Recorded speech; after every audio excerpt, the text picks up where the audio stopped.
I'm grateful that this person asked the question because I think it's a question that a lot of Christians have, and if it's a question that they're not asking, it's a question they should be asking.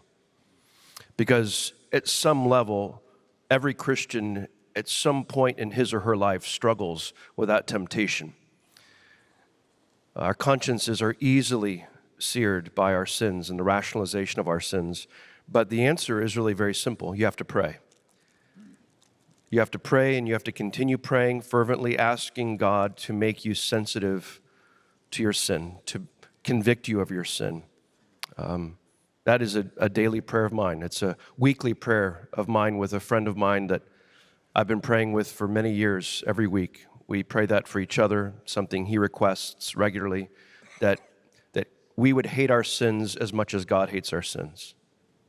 That we would see our sins, and so it's a constant prayer, and it's a hard prayer because it's a scary prayer to ask the Lord to search our hearts and to know us and to see if there's any wicked way in us.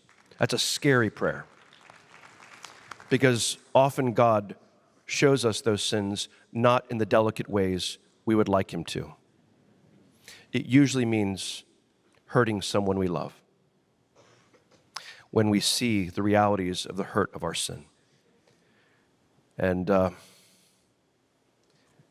doesn't matter how old we are, doesn't matter how young we are, we have to keep praying this. I've seen so many Christians who think they've arrived.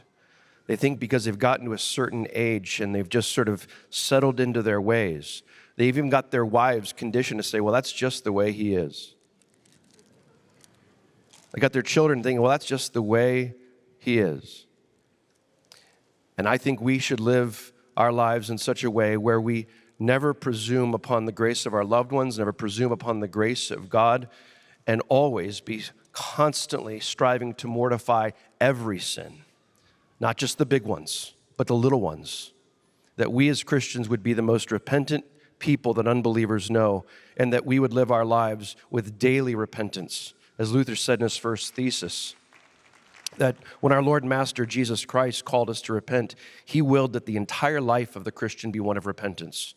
We have to be looking for opportunities every hour of every day to repent to the Lord, to our friends, to our children, to our spouses. It ought not be an infrequent thing in our lives. Repentance and restoration and forgiveness and reconciliation ought to be an hourly, daily thing that takes place in our lives.